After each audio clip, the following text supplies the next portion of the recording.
pessoal, tudo bom com vocês? Meu nome é Priscila Sanches e eu sou a criadora do Vida Após Au Pair, que é um quadro que vai trazer toda semana histórias diferentes de brasileiros e brasileiras que fizeram o programa de au pair, mas decidiram ficar nos Estados Unidos, decidiram fazer o au pair de novo, decidiram voltar pro Brasil. Enfim, a gente vai descobrir junto. Então, se você gosta de ouvir esse tipo de história, já se inscreve aí no canal para você não perder nenhum vídeo e fiquem agora com a história de hoje.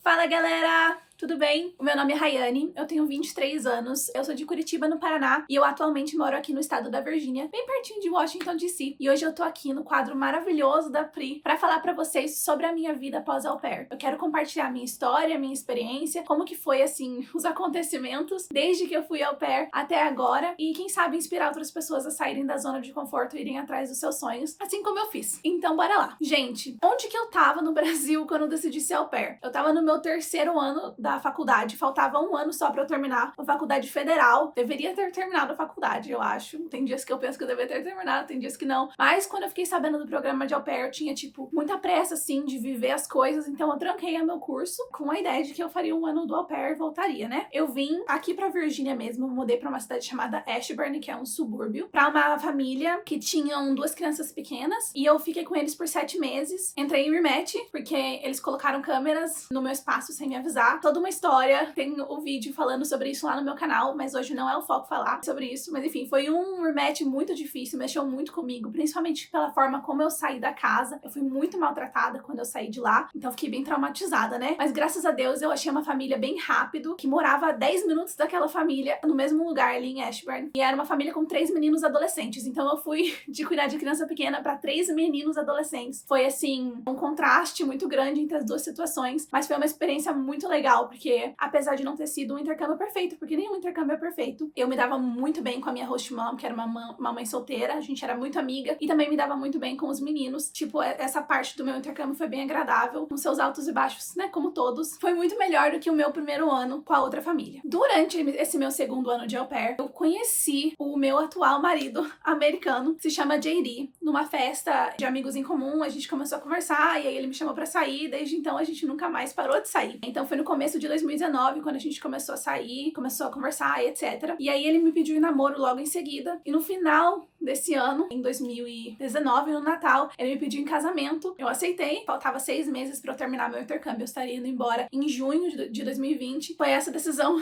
que a gente tomou pra gente continuar juntos. Então a gente decidiu que ia casar. A ideia era que a gente ia casar dia 28 de março, em Las Vegas. Por que em Las Vegas? Porque a gente falou, não vamos fazer alguma coisa muito importante, né? Tipo, uma coisa muito especial, uma festa, nem nada. Minha família não poderia vir, tipo assim, de última hora. Vamos fazer, tipo, um casamento em Vegas, naquelas capelas com Elvis e tal. A gente falou, mano, vamos fazer isso, é o que tem pra hoje. Era uma ideia super legal, super espontânea, e a gente achou que seria a nossa cara fazer um casamento lá. Só que acontece que, conforme a gente foi planejando esse casamento, cada vez mais, tipo, mais pessoas, e acabou virando um casamento grande. A minha família acabou que conseguiriam vir, tinham comprado passagem, meus amigos tinham comprado passagem, só que, como o mundo todo foi pego, assim, desprevenido, teve a pandemia. Foi bem no começo da pandemia, a gente não sabia o que ia acontecer, porque as coisas começaram a fechar, e a gente não tava entendendo direito quanto tempo a quarentena ia durar, quanto tempo ia ser até estar tudo sob controle. Então a gente achou que seria uma boa ideia a gente adiar o casamento, que foi o que a gente acabou fazendo. Foi bem triste, eu fiquei me sentindo super mal, porque, enfim, a minha família tava pra vir, eu tava muito ansiosa pra ver eles, que já fazia muito tempo que eu não via, e acabou que a gente teve que adiar o casamento mesmo. Então a gente adiou o casamento para setembro. Logo nesse período, eu ainda tinha alguns meses de intercâmbio, né? Isso foi em março, eu teria o intercâmbio até junho. E aí, conversando com a minha host family, a gente chegou num acordo de que era melhor eu fazer a quarentena com o JD. Essa ainda era a época que a gente tava decidindo se o casamento ia rolar ou não, mas ela não queria que eu ficasse saindo e voltando da casa, e ela concordou em eu ficar com ele fazendo essa quarentena lá na casa dele. E ele morava com outros 2 amigos. Eu fui pra lá, assim, com uma malinha, e acabou que eu fiquei lá até o final, né, da pandemia. Meio que acabei o meu programa de au pair mais cedo, não fiz os 2 anos, mas teoricamente eu fiz porque eu ainda tava no programa, mas era uma situação especial, eu acho que ninguém tava tava sabendo lidar direito. E eu sou muito grata que a minha host family me deu essa opção de ficar com ele. Foi extremamente desafiador, eu vou dizer, que a gente passou de se ver 3 vezes por semana pra estar juntos 24 horas por dia, 7 dias por semana, tipo, olhando um pra cara do outro. Então foi um processo de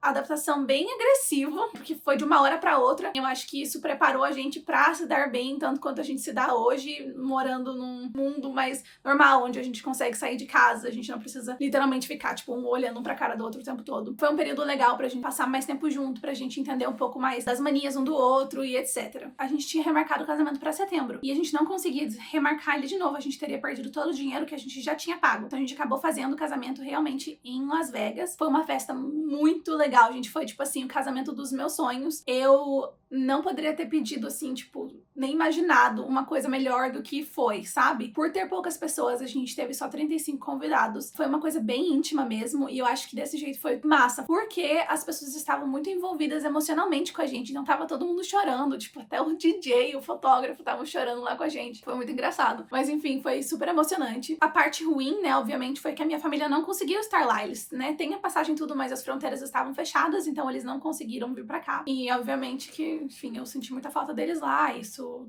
não preciso nem falar, né? Qualquer pessoa que tá longe da família sabe como que é difícil, ainda mais numa situação dessa de casamento. Mas eu tenho na minha cabeça que ainda vou fazer um casamento no Brasil, onde eles vão estar presentes e tal, então não é como se, né, tipo, eles estivessem totalmente excluídos dessa ocasião, porque eu pretendo fazer de novo com a presença deles. Mas foi muito legal essa parte, tipo, de comemoração que a gente conseguiu fazer dentro do que era possível, e essa viagem pra Vegas também foi uma viagem muito legal. Antes da gente se casar, a gente morava com os amigos dele, né, numa casa, e a gente tava decidindo que, óbvio, a gente ia casar, precisava pegar uma casa só pra gente. Então a gente alugou uma casa, que é a casa que eu estou agora, que vocês estão vendo, e a gente se mudou pra ela em junho de 2020. Foi quando a gente conseguiu, tipo, de fato, ter o nosso lugarzinho, e isso foi uma experiência muito, muito legal. Eu já tinha morado sozinha no Brasil, mas assim, dividindo casa com outras pessoas, e aí você vem pra cá pro programa de au pair, que é extremamente desgastante você morar na casa de outra pessoa, mas enfim, faz parte do programa, mas é cansativo, você tá sempre se sentindo um convidado, como se você estivesse atrapalhando na casa de outra pessoa,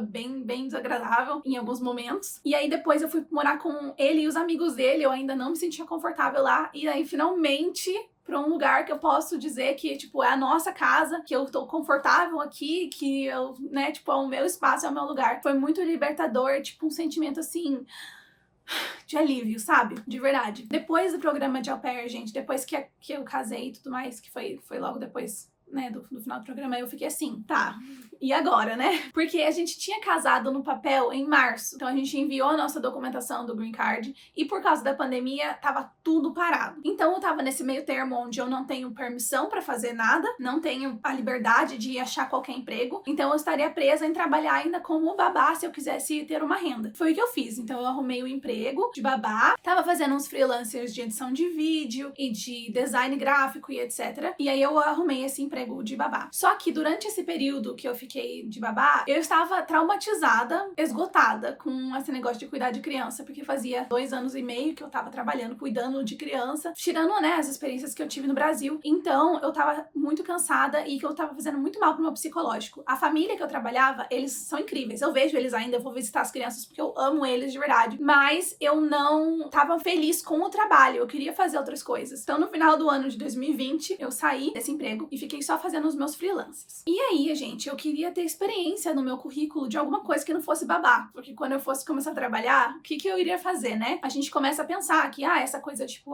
beleza, eu vou ficar nos Estados Unidos. Não era meu plano ter ficado aqui. Eu queria ir pra Austrália, eu queria fazer intercâmbio de au pair lá na Austrália, depois do au pair aqui. Ter conhecido o JD foi uma coisa que tava fora dos meus planos, então eu tive que repensar todas as ideias que eu tinha planejado pra mim, que agora eu não era mais só uma pessoa, eu sou casada, então os planos que a gente faz a dois é meio que adaptar toda a minha vida a ficar aqui permanentemente e adaptar a vida dele junto, né? Então tem todo esse processo de adaptação, eu acho que não é só, tipo, com a cultura nem nada, mas assim, de você se entender e começar a se imaginar como uma pessoa que vai ficar aqui permanentemente, né? Então esse processo de ficar pensando o que eu ia trabalhar, como é que eu ia ter experiência, etc. Eu fui atrás de fazer um estágio por experiência, o que significa que eu não estaria quebrando nenhuma regra e eu estaria trabalhando de graça, basicamente, pra ocupar o meu tempo tempo e pra ter experiência pra colocar no meu currículo. Eu atualmente ainda estou nesse estágio. Eu trabalho como social media numa empresa de música clássica, que é uma ONG, na verdade, e eles levam teoria musical e música clássica pra comunidades que precisam e crianças. Então é bem legal. Então eu trabalho mais assim que eu consigo usar as minhas habilidades, assim, meu conhecimento de comunicação, que é a faculdade que eu já fazia lá no Brasil, do meu canal do YouTube e as coisas que eu já fazia com a internet, e colocar isso em prática. Mas assim, a longo termo a gente precisa pensar. Eu acho que quando você pensa em ficar aqui, vou fazer faculdade, pra que área que eu vou, que você se sente meio assim sufocado com opções. Vou dar um exemplo pra vocês. Quando você tá a fim de assistir um filme no Netflix, se você vai e começa a procurar filme, você passa mais tempo procurando filme do que achando o filme de verdade, porque tem tanta opção que você não sabe o que escolher. E é mais ou menos como eu tava me encontrando uns tempos atrás. Eu tava me sentindo num limbo, onde eu tava assim, tá, mas eu não sei o que eu posso fazer, e quando eu tiver a permissão pra começar a trabalhar, o que é que eu quero fazer de verdade? Será que eu quero continuar no caminho da comunicação? Será que eu quero começar alguma coisa do zero? Porque se for o caso, eu preciso pensar, tipo, nisso agora. É uma parada que eu preciso começar agora. A gente sendo imigrante, a gente vem pra cá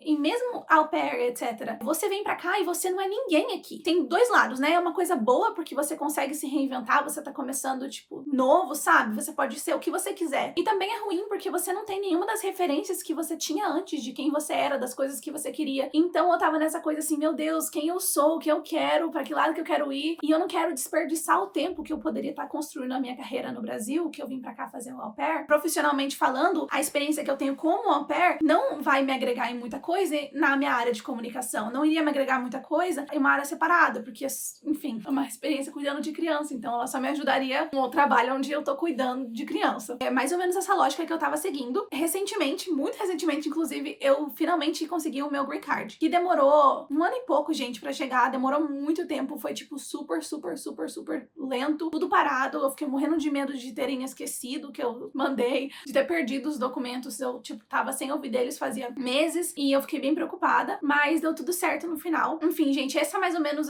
a linha do tempo do que aconteceu durante esse período. E uma coisa muito importante que eu queria falar é que o programa de au pair, ele foi essencial pra eu ser a pessoa que eu sou hoje. Apesar de todas as coisas ruins que aconteceram dentro do meu programa de au pair, que não foram poucas, de todos os traumas que eu trabalho na terapia até hoje, dos pesadelos que eu tenho com a minha primeira host family até hoje, eu digo pra vocês que tudo valeu a pena, principalmente pelas lições que eu aprendi tendo passado por todas essas coisas. Foi por causa das situações negativas que eu aprendi muitas coisas, como lidar com várias situações que eu não sabia antes, me fizeram ser quem eu sou hoje, que me fizeram ter a cabeça que eu tenho hoje. Eu tenho plena ciência de que eu tenho muita coisa pra aprender ainda na vida, mas eu acho que o programa de au pair, ele te joga no mundo de uma forma que nenhuma outra experiência vai te jogar. E você tem que passar por várias situações, eu acho, vários desafios, que é o desafio de adaptação, da língua, da diferença de cultura, enfim, de morar no lugar onde você trabalha, que eu acho que te fazem uma pessoa muito mais forte. E se tudo isso vale a pena, gente, vai de pessoa pra pessoa. Tem gente que acha que vale a pena, tem gente que não acha. Eu digo que pra mim foi um programa super difícil, mas eu aproveitei muito, e hoje eu tenho uma vida onde eu tenho meu carro, onde eu pago minhas contas, hoje eu tenho minha casa, encontrei uma pessoa pra dividir a vida, que é o meu melhor amigo. Começando a minha carreira, eu viajo, conheci a maioria dos lugares que eu queria conhecer aqui nos Estados Unidos, tenho condições de me preparar pro futuro, de me planejar pra realizar outros sonhos que eu quero muito, e eu acho que os Estados Unidos é um país de oportunidades, e isso é uma coisa que a maioria das au pairs que vêm e continuam aqui, ficam, sejam casando, seja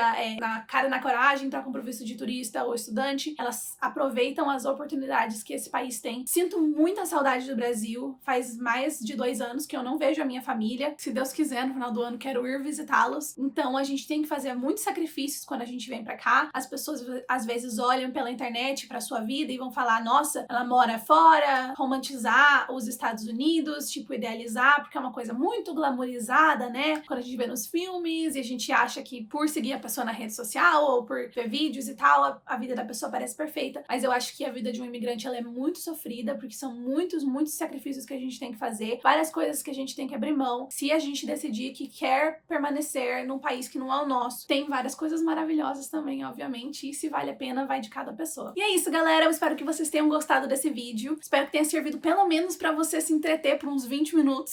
Gente, pra quem não me conhece, pra quem não sabe, eu tenho um canal no YouTube que chama Só Vai, se você procurar o meu nome, vai estar lá, ou então, tipo, a Pri acho que vai deixar aqui embaixo pra vocês irem conhecer se vocês quiserem. Fiz um registro de todo o meu intercâmbio, fiz do meu rematch, dou as minhas dicas lá pra vocês, e agora tô acompanhando a minha vida pós-au pair. Esse processo processo aí de me encontrar e decidir o que eu quero fazer e de realmente ir atrás de outras coisas e de outras conquistas na vida. Eu vou deixar as minhas redes sociais também, gente, @HayLacy, RHAYLACY. Vocês podem me encontrar lá. No meu Instagram eu posto as coisas em mais tempo real e converso com vocês um pouco mais de perto. No YouTube eu posto assim mais vlog de viagem, um pouco de lifestyle e tal. Mas qualquer dúvida que vocês tiverem, qualquer pergunta, fiquem à vontade, podem me mandar que eu respondo todo mundo. Além do meu canal no YouTube Só Vai e do meu Instagram, eu também tenho um podcast chamado Eu Já Tô Com a Roupa de Ir, que é um podcast sobre a vida aqui nos Estados Unidos, apresentado por mim e meu amigo Matt, que também é ex-au pair e também é casado com um americano. A gente fala sobre essas aventuras de ser casado com um gringo, os perrengues de ser um brasileiro morando nos Estados Unidos, falamos sobre au pair, tem episódio lá com a Pri, então bastante desse conteúdo aí de intercâmbio tá lá. Se você gosta de ouvir podcast, não deixe de checar a gente. Já Tô Com a Roupa de Ir em todas as plataformas de podcast que você encontrar, então segue a gente lá. Dito tudo isso, eu daria ao programa nota 7, porque eu acho que é um programa incrível, a proposta do programa é incrível, ele te dá várias oportunidades dentro de um valor muito acessível, mas eu também acho que o programa de au pair é um programa extremamente falho, ele não segue a proposta que é feita, ele é vendido diferentemente para as host families e para as au pairs, o que para mim é o principal motivo pelo qual existem problemas dentro do programa, as expectativas são diferentes, então eu diria que no geral é uma oportunidade incrível, apesar de todos os problemas, mas não é um programa perfeito, tem muito o que melhorar e é por isso que eu dou a nota 7. E é isso, gente, muito obrigada, Pri, por você ter me dado um espacinho pra vir compartilhar a minha história e obrigada a você que me ouviu até o final, né? É isso, galera, um beijo e até mais. Tchau, tchau! Eu espero que você tenha gostado da história de hoje. Não se esquece de se inscrever aqui no canal para continuar acompanhando. Aqui tem vídeo novo segunda, quarta e sexta. E depois, dependendo aí da repercussão desse quadro, talvez vai ter vídeo no domingo também. E se você quiser compartilhar a sua história em um dos quadros aqui no meu canal, é só mandar um e-mail para contato@priscilasanches.com, que eu vou responder para vocês com todas as instruções explicando como que funciona para você vir aqui contar a sua história. Eu vou ficando por aqui. Um beijo e até a próxima. Tchau!